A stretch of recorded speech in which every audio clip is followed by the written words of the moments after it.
Sign here. And the airport transfers to Sterling Aviation Group immediately. Lily Monroe stood frozen in the marble conference room of Monroe Regional Airport, her trembling hand hovering over the documents that would erase 4 generations of her family's legacy.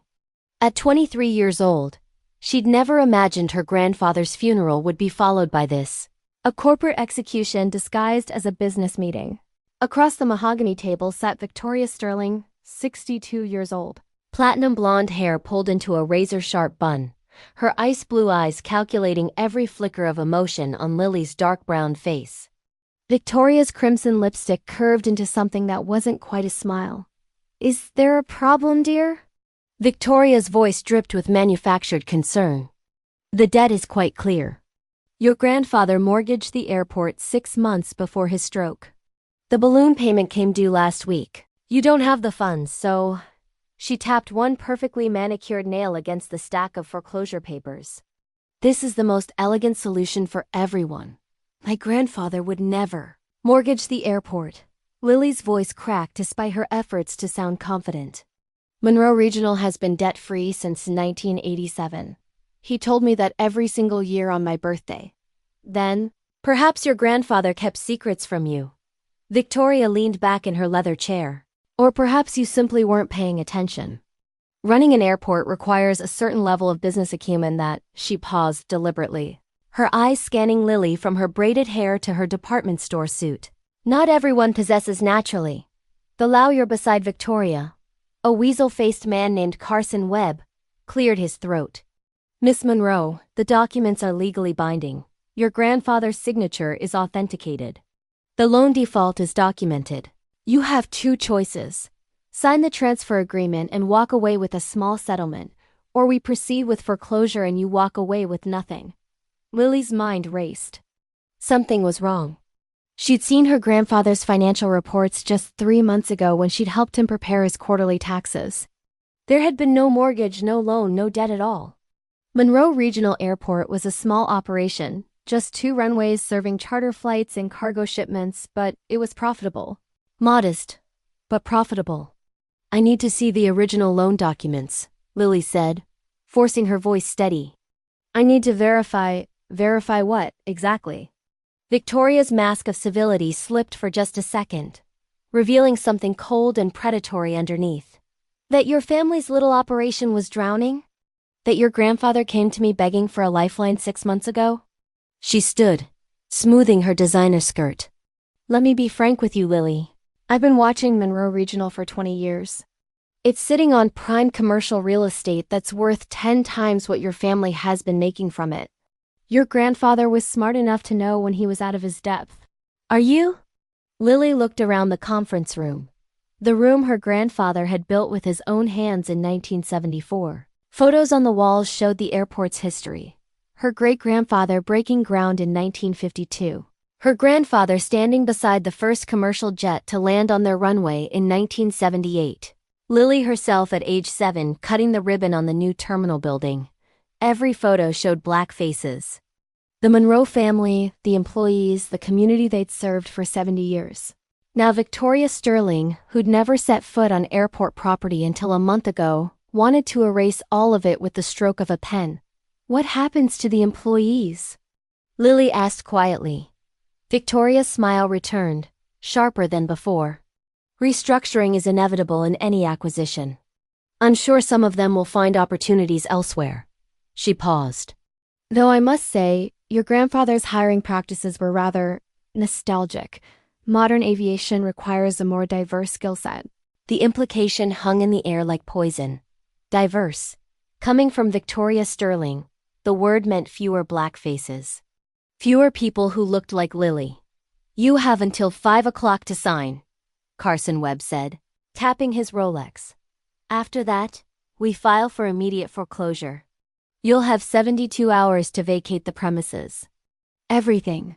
The hangars, the equipment, the office furniture, even your grandfather's desk becomes Sterling Aviation Group property." Lily's hands clenched into fists beneath the table. Her grandfather, Marcus Monroe, had built this airport from nothing. He'd flown bombing missions in World War II, come home to a country that still wouldn't let him drink from certain water fountains, and decided to build something that no one could take away. He'd worked 3 jobs to buy the land. He'd poured concrete and welded steel himself. He'd created opportunities for black pilots, mechanics, and air traffic controllers when major airports wouldn't hire them. And now this woman, with her inherited wealth and casual racism wrapped in business speak, was about to steal it all. "I need time," Lily said, her voice barely above a whisper. 24 hours to review everything with my own lawyer." "You don't have a lawyer," Victoria said flatly. "Your family's attorney retired last month." "And you don't have 24 hours. You have." She glanced at the ornate clock on the wall. 6 hours and 43 minutes. As Lily walked out of that conference room, her mind replayed every interaction from the past month. The way documents had suddenly gone missing from her grandfather's filing cabinets. The way his longtime secretary had abruptly retired. The way Victoria Sterling had appeared at the funeral, offering condolences that felt rehearsed and cold. This wasn't just a foreclosure. This was a theft, carefully planned and perfectly legal. What Lily didn't know, what she couldn't have known in that moment of devastation, was that 15 years later, Victoria Sterling would walk into a board meeting at the very same airport, expecting to meet with the representatives of the mysterious investment group that had been buying up shares of Sterling Aviation for the past 2 years. She would sit in that same conference room, at that same mahogany table, and across from her would sit a woman Victoria wouldn't immediately recognize. A woman who'd spent 15 years becoming someone Victoria Sterling would never suspect. Someone who'd learned every single rule of the game Victoria played so well. Someone who'd waited, planned, and prepared for this exact moment. But we're getting ahead of ourselves. First, you need to understand exactly how Victoria Sterling stole everything from Lily Monroe. How she did it in broad daylight, with lawyers and contracts and paperwork that made it all perfectly legal. How she destroyed a 23-year-old girl's entire world and walked away smiling. Because the best revenge stories don't start with the victory, they start with the fall. If you're already feeling that burn of injustice in your chest, that need to see how this story ends, go ahead and hit that subscribe button. Because what Victoria Sterling did to Lily Monroe was just the beginning. And what Lily Monroe is about to do to Victoria Sterling, that's going to require your full attention. Lily sat in her truck in the airport parking lot, staring at the unsigned documents in her lap. Through the windshield, she could see the control tower her grandfather had painted himself white with navy blue trim. The Monroe family colors. Inside that building, 37 employees were working their shifts, completely unaware that in 6 hours, their jobs would evaporate. Her phone buzzed. Another condolence text from someone who'd attended her grandfather's funeral 2 weeks ago. She didn't open it. She couldn't stomach any more sympathy when what she needed was a miracle. The truth was, Lily had no lawyer. No money for a lawyer. Her grandfather's medical bills from his 18-month battle with cancer had drained everything. The life insurance policy barely covered the funeral costs. She had $400 in her checking account and a business degree from a state college that suddenly felt worthless. She pulled out her phone and called the one person who might have answers. Ray's Auto Repair. The voice was gruff but familiar. Raymond Torres. Her grandfather's best friend for 40 years, and the airport's head mechanic. "Ray, it's Lily. I need to ask you something about Grandpa." There was a pause. "What's going on, Mia? Did he ever mention taking out a loan, maybe 6-7 months ago? Anything about financial trouble?" The silence stretched so long Lily thought the call had dropped. "Ray, your grandfather didn't take out no loan." Ray's voice had changed, grown harder. "But about 8 months ago, that Sterling woman started sniffing around. Sent some fancy consultant to evaluate our operations. Marcus, your grandpa, he thought she wanted to partner with us, expand the cargo business. He showed them everything. Financial records, maintenance logs, property deeds, everything." Lily's stomach turned to ice. He gave them access to everything? He trusted her, Lily. She talked about legacy, about honoring what he'd built. She brought champagne to celebrate the partnership. Ray's voice cracked. 3 weeks later, Marcus had his stroke. He never fully recovered. And that woman, she started showing up at the hospital, saying she was handling business matters for him. I tried to tell you, but you were so focused on taking care of him. What do you mean she was handling business matters? I don't know exactly. But his secretary, Mrs. Patterson? She quit real sudden like about a month before Marcus died. Wouldn't talk to nobody. Just packed her desk one Friday and left. I went to her house to ask what happened, but she wouldn't even open the door. Just said through the window that she'd signed something and couldn't talk about it. Lily's mind raced. A non-disclosure agreement. Victoria had paid off the one person who would have witnessed any document signing.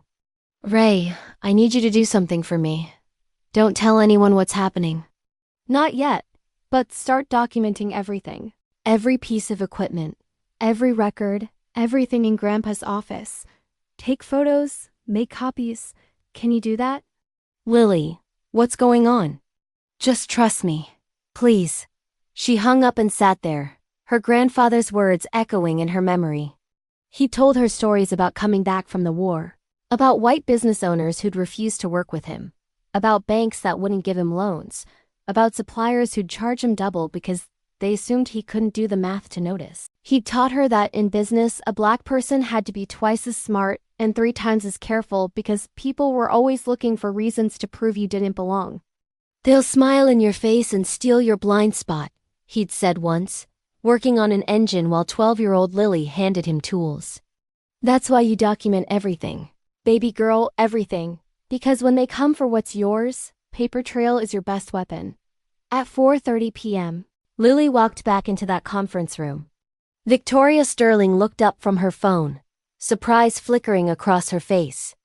Back so soon? I assume you've come to your senses? I'm not signing. Lily placed the documents on the table, unsigned. I want to see the original promissory note. I want to see my grandfather's signature on the loan application.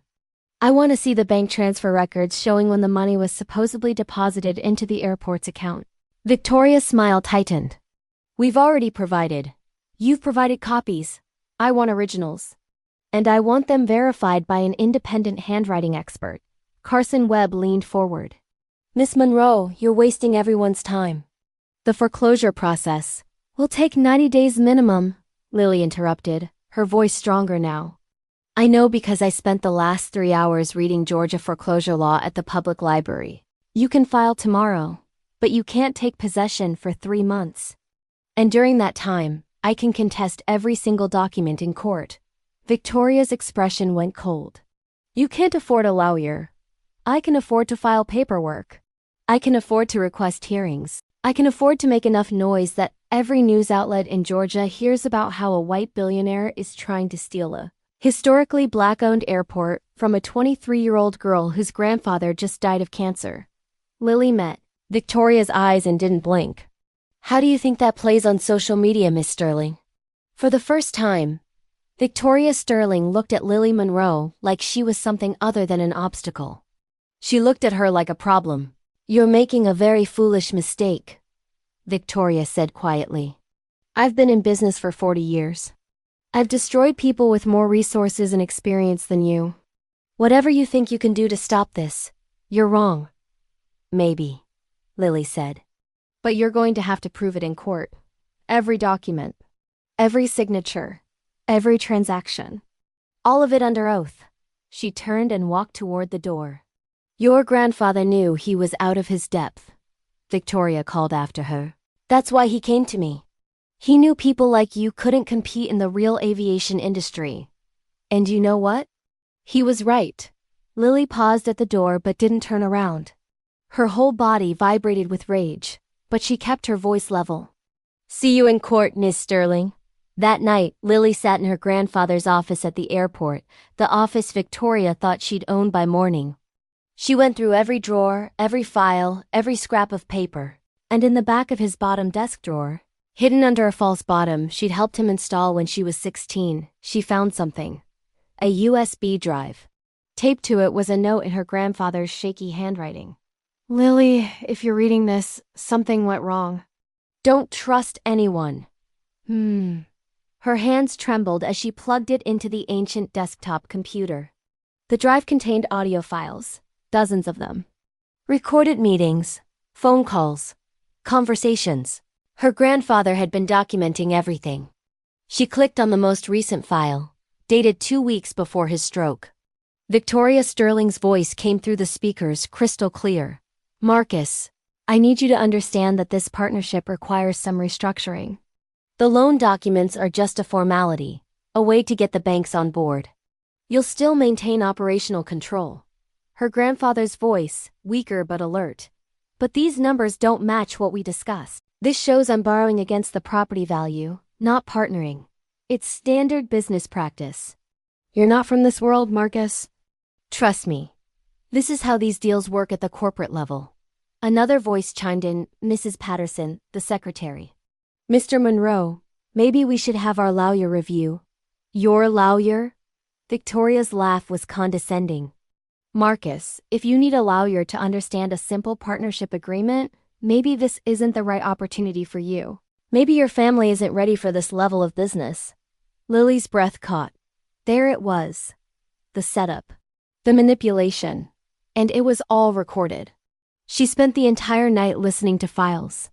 Victoria promising partnership while the documents said loan. Victoria reassuring Marcus that the property deed transfer was just for insurance purposes.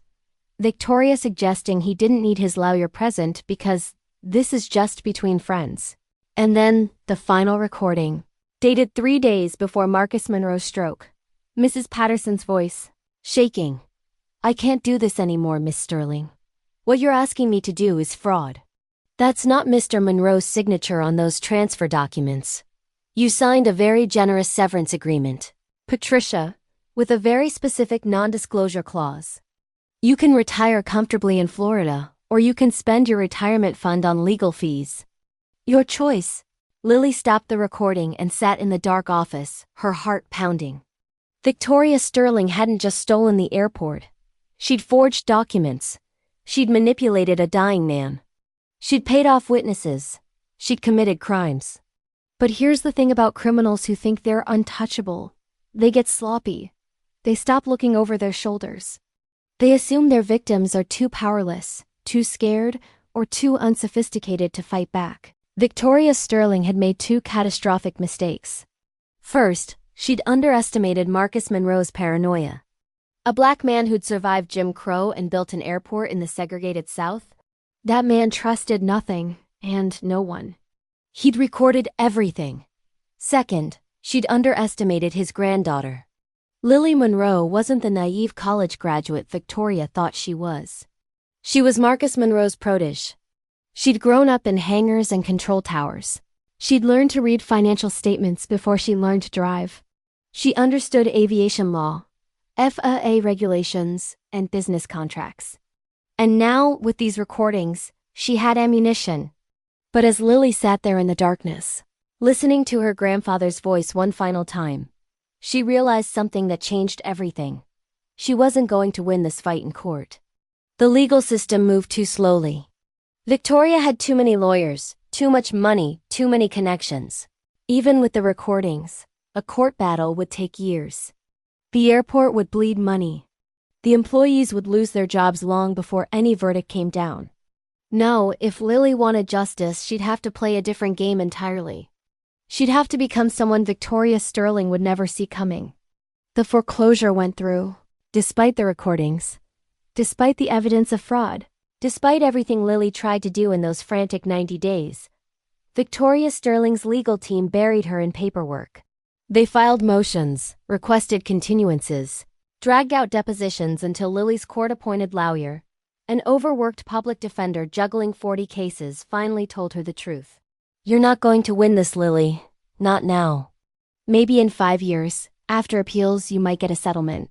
But the airport, that's gone. On a gray morning in November, Lily stood in the parking lot and watched Sterling Aviation Group's crew arrive with new signage. They were already painting over the Monroe family name on the control tower. Victoria Sterling herself showed up in a black Mercedes, stepping out in a white pantsuit like she was attending a ribbon-cutting ceremony instead of a funeral.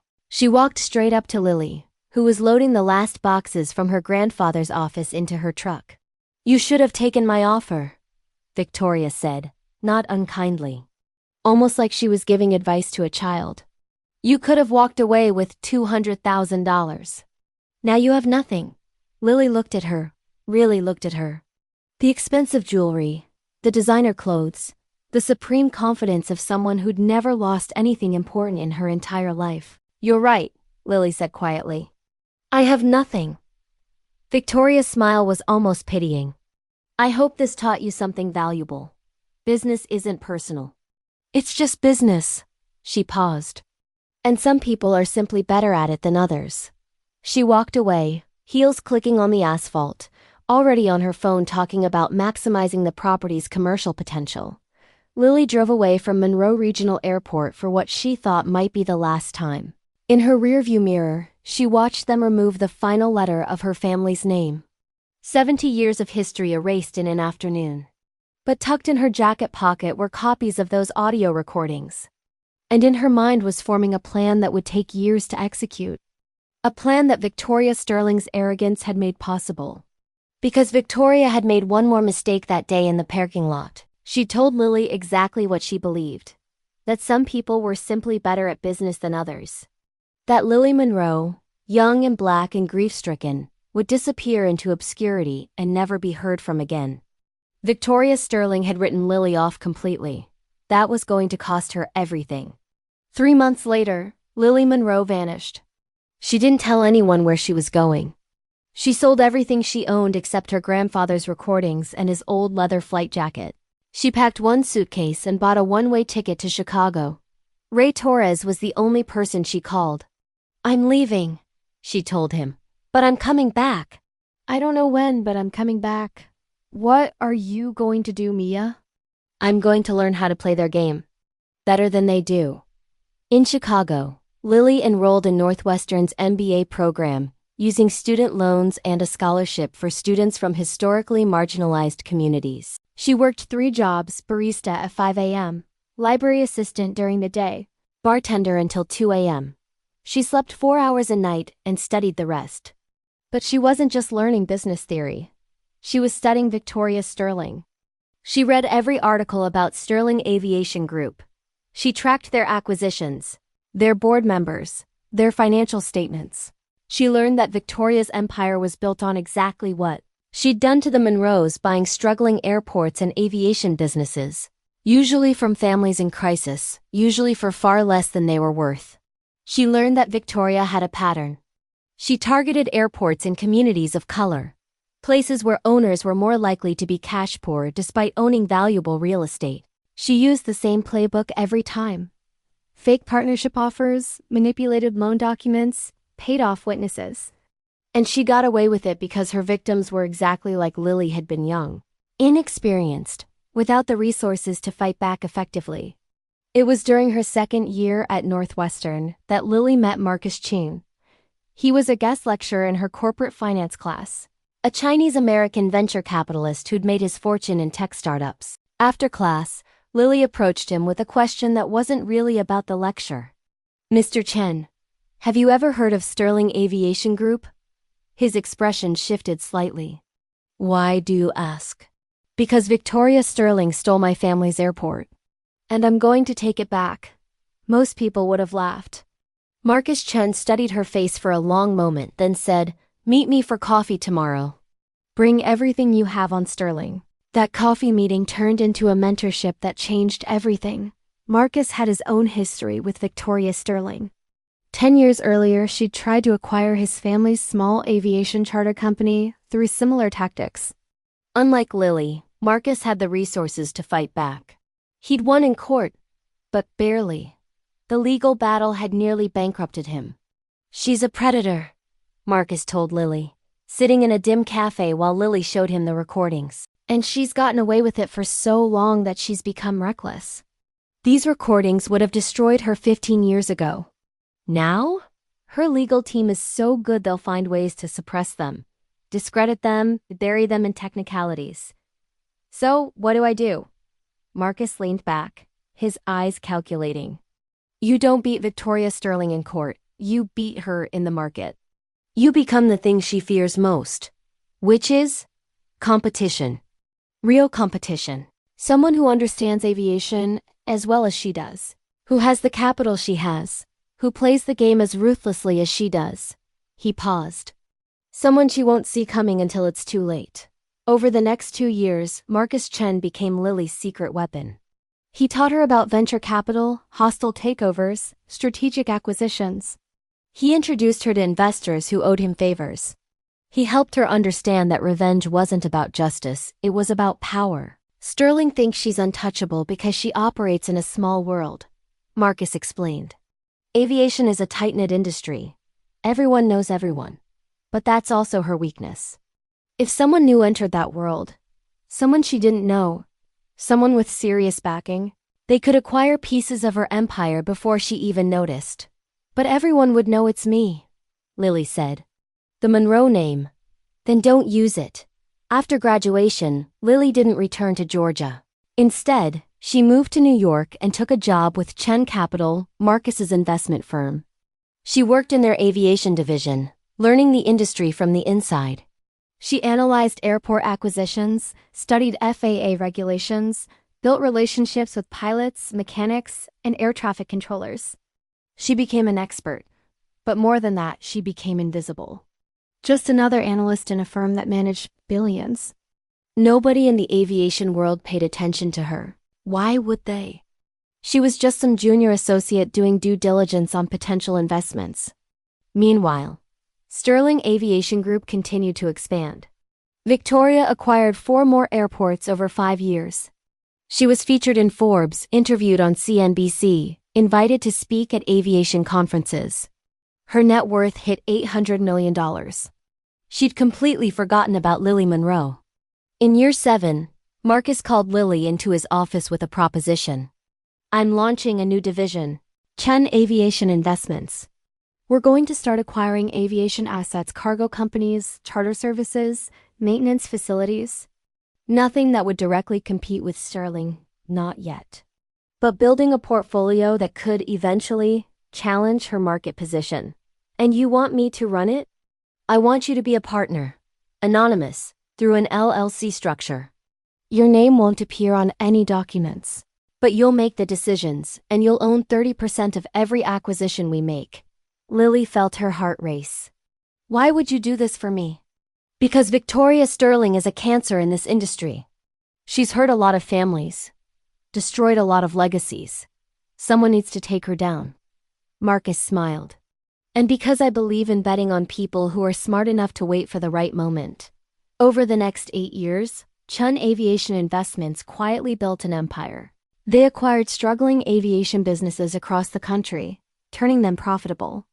They hired the best people, paid fair wages, reinvested profits. They became known in the industry as the good guys, the investors who actually cared about aviation, not just profit margins. They also began acquiring small percentages of companies in Sterling Aviation Group's supply chain. A maintenance facility here, a fuel supplier there. Never enough to raise alarms, always through shell companies and third-party buyers. They were building a web, and Victoria Sterling was right in the center of it. By year 12, Lily had transformed completely. She wore custom suits now, spoke at industry conferences under her new professional name, Lily Chen Marcus, supposedly Marcus Chen's niece. She had an MBA from Northwestern, a reputation as a brilliant aviation analyst, and a network of contacts throughout the industry. Nobody connected her to the scared 23-year-old girl who'd lost Monroe Regional Airport over a decade ago. Victoria Sterling certainly didn't. In fact, in year 14, Victoria and Lily were on a panel together at the National Aviation Conference in Las Vegas. They sat 3 feet apart, discussing the future of regional airports. Victoria pontificated about efficient consolidation and maximizing underutilized assets. Lily talked about preserving regional aviation infrastructure and sustainable growth. During the Q&A, they even appeared to disagree respectfully. After the panel, Victoria approached Lily with a business card. Miss Chen Marcus, I enjoyed your perspective today. Perhaps we should have lunch sometime. I'd love to discuss potential partnership opportunities with Chen Aviation. Lily took the card, her face a mask of professional courtesy. Inside, her heart was screaming. I'd be delighted, Miss Sterling. Have your assistant reach out to mine. They never did have that lunch. Victoria was too busy, too important, too distracted by her own success to follow up with one more potential business contact.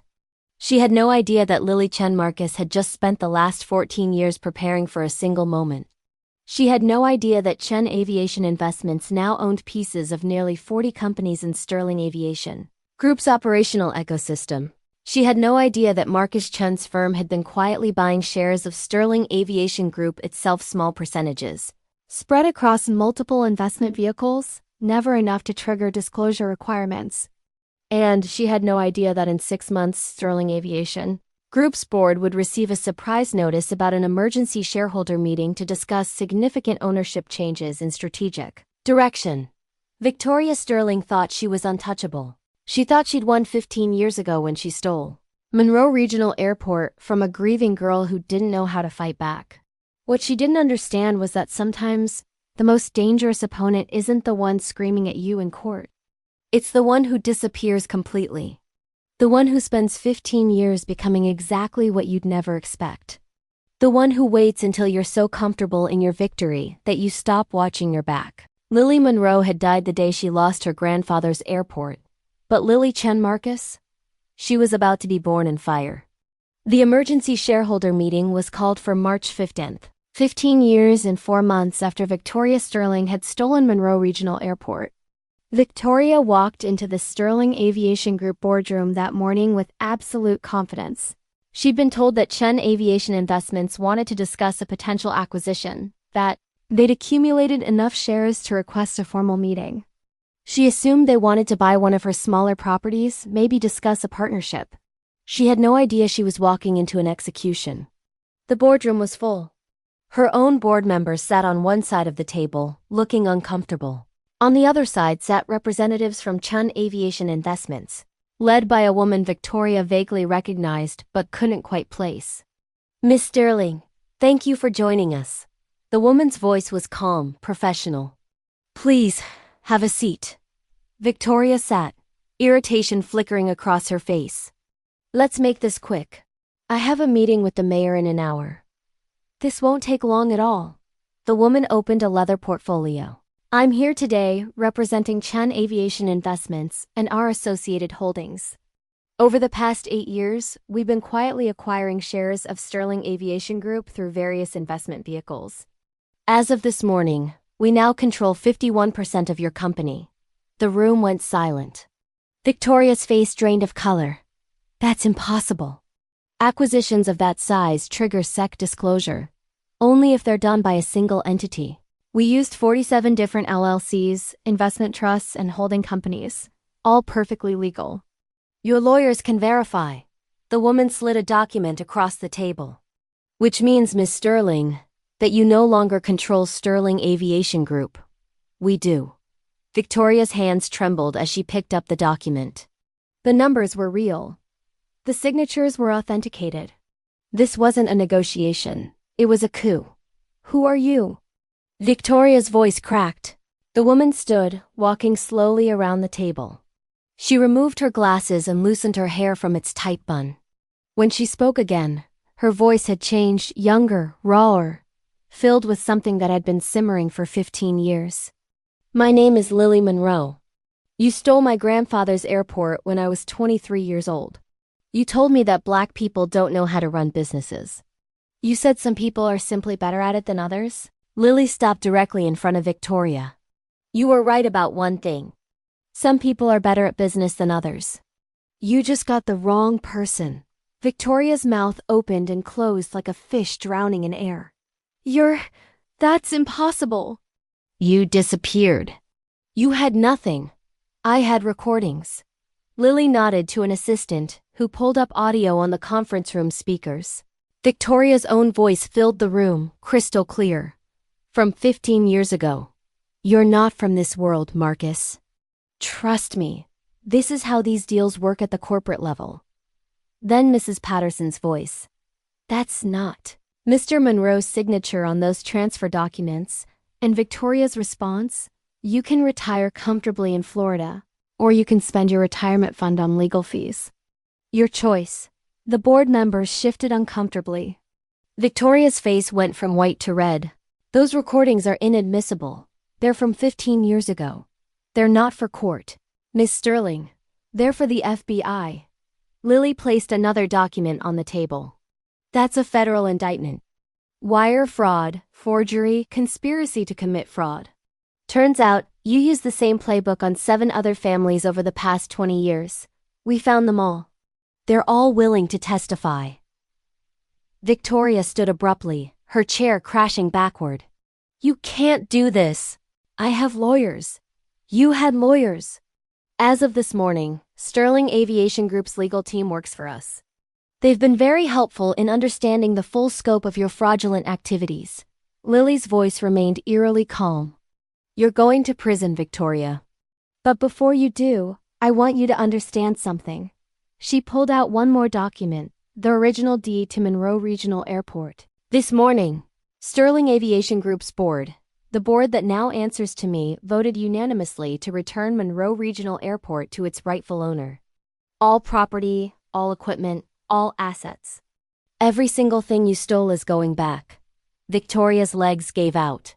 She collapsed into her chair, her perfectly composed facade crumbling. I built this company. I turned it into an $800 million empire. You built it on stolen property and destroyed lives. Lily leaned down, her voice dropping to barely above a whisper. My grandfather died believing he'd failed.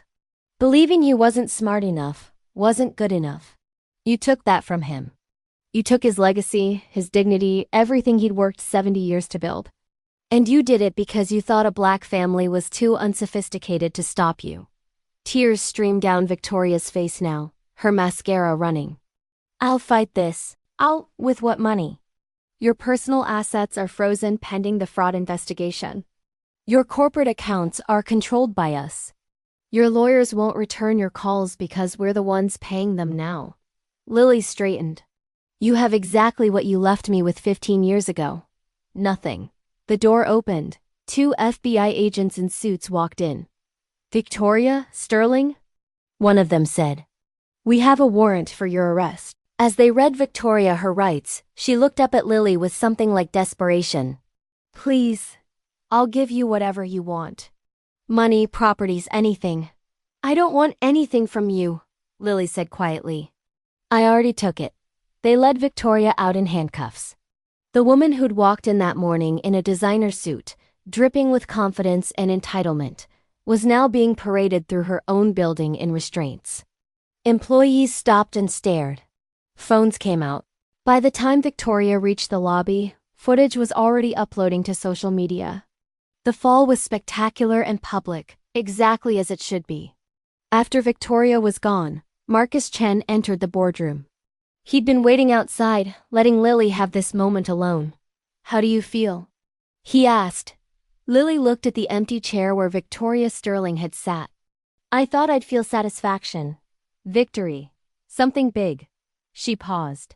Mostly I just feel tired. That's because revenge isn't actually about the moment of victory. It's about everything you had to become to get there. Marcus placed a hand on her shoulder. Your grandfather would be proud. Not because you destroyed Victoria Sterling, but because you built something real. Something that'll last. Lily nodded slowly. Chun Aviation Investments wasn't just a vehicle for revenge. Over 15 years, they'd built a legitimate aviation empire. One that treated employees fairly, invested in communities, preserved legacies instead of destroying them. What happens to Sterling Aviation Group now? One of the board members asked nervously. We're restructuring, Lily said, her voice firm and clear. Every property Victoria Sterling acquired through fraud will be investigated. Families who were cheated will have the option to buy back their businesses at fair market value. Employees will keep their jobs with better pay and benefits. And this company will operate with integrity or it won't operate at all. She gathered her papers. Meeting adjourned. As she walked out of the building Victoria's building, now her building Lily pulled out her phone. She had one call to make. Ray's Auto Repair. Ray, it's Lily. There was a long pause. Mia? Is that really you? Where have you been? It's been 15 years. I've been busy. Ray, I need you to do something for me. Anything. Go to Monroe Regional Airport. Tell them you're the new operations manager. Because as of this morning, the airport belongs to the Monroe family again. She could hear Ray crying on the other end of the line. Lily, how did you... Grandpa always said the best revenge is success. I just took him literally. She smiled, really smiled. For the first time in 15 years. I'm coming home, Ray. It's time to rebuild what we lost. When? I'll be there tomorrow. And Ray, bring everyone who worked for Grandpa. Everyone who lost their jobs when Victoria took over. We're hiring them all back. That night, the story broke on every major news network. Aviation mogul arrested in massive fraud scheme. The footage of Victoria Sterling being let out in handcuffs went viral. Her empire's collapse was analyzed by financial experts. Her victims, all 7 families she destroyed over 20 years, came forward with their stories. But the story everyone kept talking about was Lily Monroe. The granddaughter who'd spent 15 years preparing for a single moment. Who'd transformed herself from a grieving college graduate with nothing into a force that brought down an $800 million empire. The revenge story of the decade. If you've been following Lily's journey from the beginning, you already know this isn't just about revenge. It's about resilience, strategy, and the power of patience. Stories like these remind us that justice might take time, but it's worth the wait. Make sure you're subscribed so you don't miss what happens next, because Lily's story doesn't end here. Victoria Sterling's trial would take 18 months. The evidence was overwhelming: the recordings, the forged documents, the testimony from multiple victims. Her lawyers tried everything, but there was no defense against the truth. She was sentenced to 22 years in federal prison for wire fraud, conspiracy, forgery, and racketeering. Her empire was dissolved. Her properties were sold. Her name became synonymous with corporate fraud. And Monroe Regional Airport? It was restored to its former glory, its name back on the control tower in navy blue letters. But that's not where this story ends. Because what Lily Monroe did next would change not just her life, but the entire aviation industry. 2 years after Victoria Sterling's conviction, Lily Monroe stood in the control tower of Monroe Regional Airport on a brilliant spring morning. Through the windows, she could see 3 new hangars under construction, a cargo jet taxiing toward the runway, and the employee parking lot filled with cars. The airport wasn't just restored. It was thriving. Morning, boss. Ray Torres walked in carrying 2 cups of coffee, his hair grayer now, but his smile wider than Lily had seen in 17 years. Cargo shipments are up 30% this quarter. We just signed contracts with 2 new charter companies. And that aviation school we opened? We've got a waiting list of 200 students. Lily took the coffee gratefully. How many of those students are from underrepresented communities? 73%. Just like you wanted. Ray's voice caught with emotion. Your grandfather would be beside himself, Mia. Free flight training for kids who can't afford it? Making Monroe Regional a pipeline for black and brown pilots? This is bigger than he ever dreamed. It was bigger than Lily had dreamed too. After reclaiming the airport, she'd restructured Chen Aviation Investments into something revolutionary. They didn't just acquire aviation businesses anymore. They invested in them, mentored them, helped family-owned operations modernize without losing their identity. They'd created a network of regional airports that prioritized community over profit margins, legacy over quick returns. Wall Street analysts called it inefficient. Industry veterans called it idealistic. Lily called it what my grandfather would have done if he'd had the resources. The Monroe Flight Academy was her proudest achievement. Free training for anyone who'd been told they didn't belong in aviation. Kids from neighborhoods where commercial pilots were as rare as astronauts. Young women who'd been told flying was a man's job. Immigrants who'd been told their accents were unprofessional. In 2 years, they'd trained 87 pilots. Every single one had found employment. Mrs. Patterson called this morning, Ray said, referring to her grandfather's old secretary who'd been forced to participate in Victoria's fraud. She wanted you to know she's testifying at the congressional hearing next month about corporate fraud in the aviation industry. After Victoria's arrest, Mrs. Patterson had come forward with everything. The guilt had eaten at her for 15 years. Now, at 78 years old, She was helping rewrite federal regulations to prevent what Victoria had done from happening to other families. "Tell her I'll be there," Lily said. "We all will." Her phone buzzed with a news alert. Victoria Sterling denied parole after violent incident at federal prison. Lily clicked the article. Victoria had gotten into an altercation with another inmate. Something about Victoria's entitled attitude. Her refusal to follow prison protocols. Her insistence that she didn't belong there with common criminals. The parole board had added 18 months to her sentence. Prison had not been kind to Victoria Sterling. Her appeals had all failed. Her fortune was gone, divided among her victims and seized by the federal government. Her daughter, the one family member she'd had legally changed her name and refused all contact. Victoria spent her days in a 6x8 cell in a federal correctional facility in Pennsylvania, sharing space with women she'd spent her entire life looking down on. The designer suits were gone, replaced with prison khakis. The expensive jewelry was gone, replaced with a prisoner number. According to reports, she spent most of her time in the prison library, obsessively reading business journals, tracking the aviation industry she'd once dominated. Watching from behind bars as Lily Monroe built something Victoria never could have imagined. An empire built on integrity instead of theft. Lily closed the article. She didn't feel satisfaction anymore when she read about Victoria's suffering. She'd learned something important over the past 2 years. Revenge might bring momentary pleasure, but building something meaningful brings lasting peace. "You ready for the ceremony?" Ray asked, checking his watch. Lily had almost forgotten. Today they were unveiling the new memorial in the airport's main terminal. 20 minutes later, she stood before a crowd of 200 people, employees, community members, aviation students, and several of the families Victoria had defrauded, who'd since had their properties restored. The memorial was a bronze statue of her grandfather, Marcus Monroe, standing beside a vintage aircraft. The plaque beneath read, "Marcus Monroe, 1924 to 2009, Tuskegee Airman, pioneer, builder. He taught us that true wealth isn't measured in dollars, but in lives uplifted and opportunities created."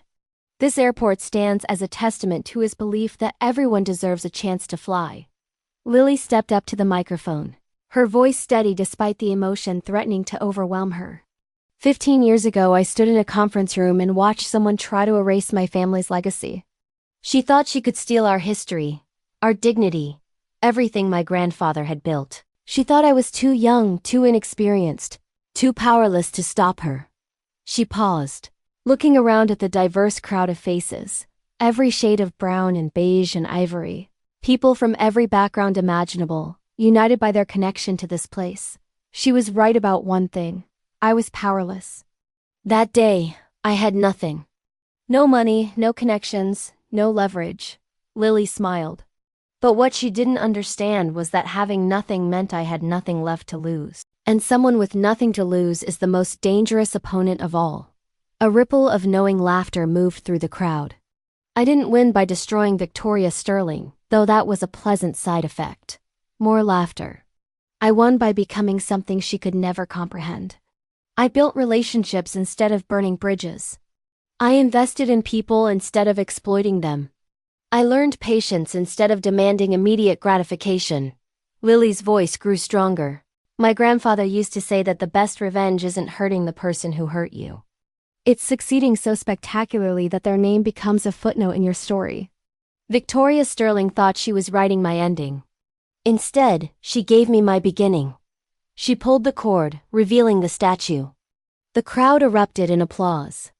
As people lined up to take photos with the memorial, Marcus Chen approached Lily. He'd flown in from New York for the ceremony. "You did it," he said simply. "You actually did it." "We did it," Lily corrected. "I couldn't have done any of this without you. I just opened doors. You walked through them." Marcus handed her an envelope. "One more gift from your grandfather." Lily opened it, confused. Inside was a handwritten letter she'd never seen before, dated 1 week before her grandfather's stroke. "My dearest Lily, if you're reading this, something has gone terribly wrong. I've made mistakes, trusted the wrong person, signed the wrong documents. By the time you find this letter, I may have lost everything I built. But here's what I need you to know. I didn't build Monroe Regional for the name on the tower or the money in the bank. I built it to prove that a black man from Alabama could create something lasting. Something that would give opportunities to people who looked like me, who'd been told they didn't belong in the sky. If I lose the airport, it doesn't mean I failed. It means I underestimated my opponent, but I never underestimated you. You're smarter than me, stronger than me, and you grew up in a world with possibilities I never had. Whatever happens to me, to the airport, to our family name, you have everything you need to rebuild it. Maybe not tomorrow, maybe not next year, but someday. Don't let anger consume you. Don't let revenge become your purpose. Use what they took from us as fuel to build something better. Show them that stealing our property doesn't steal our power. I love you more than all the stars in the sky. Fly high, baby girl. Grandpa Marcus. Lily's hands trembled as she read the final lines. 17 years later, his words still carried weight. He'd known this might happen. He'd known she might lose everything. And he'd trusted her to find her way back. He recorded those audio files for you, Marcus said quietly. He knew you'd need ammunition.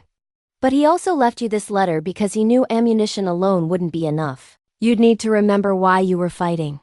Lily wiped her eyes, carefully folding the letter. I wish he could see this. All of it. Maybe he can. That night, long after everyone had gone home, Lily sat alone in her grandfather's old office.